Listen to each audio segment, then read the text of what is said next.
பெண்கள் வந்து இன்னைக்கு இந்திய தமிழ்நாட்டு அரசியலில் ஒரு டிசிசிவ் ஃபோர்ஸாக ஒரு பெரும்பான்மை வாக்காளர்களாக தீர்மானிக்கிற இடத்துல வந்து உட்காந்துட்டாங்க.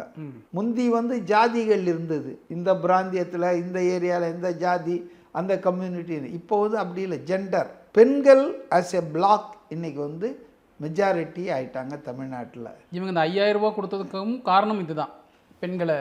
அது வரேன் நான் இதெல்லாம் தெரிஞ்சதால் தான் போட்டி போட்டுக்கின்னு கோடைக்கால உதவித்தொகை 1000 2000 ஆகும் அடுத்த முறை வந்தான்னு இவர் சொல்கிறாரு. நாங்கள் ஆட்சிக்கு வந்தால் 2000 எடப்பாடி சொல்கிறாரு.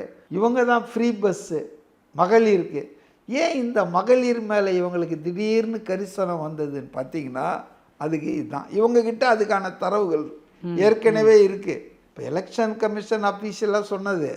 ஆனால் அதுக்கு முன்னாலேயே இவங்களுக்கு தெரியும் இல்லையா, அவங்க 50 வருஷ கட்சி 75 வருஷ கட்சி இல்லையா. அதனால் இவங்களுக்கு வந்து பெண்கள் வந்து பெரும்பான்மையாக இருக்காங்க தமிழ்நாட்டில்.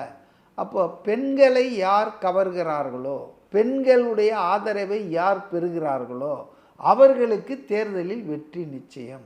இந்த ரகசியத்தை தெரிந்ததால் தான் பெண்களை நோக்கி எல்லா திட்டங்களையும் மாற்றுறாங்க.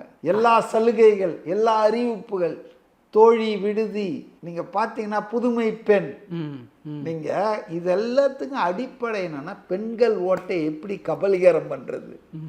கடைசியில் வந்து பெண்கள் வாக்குகளை கவருவதற்கான திட்டம் தான் இது.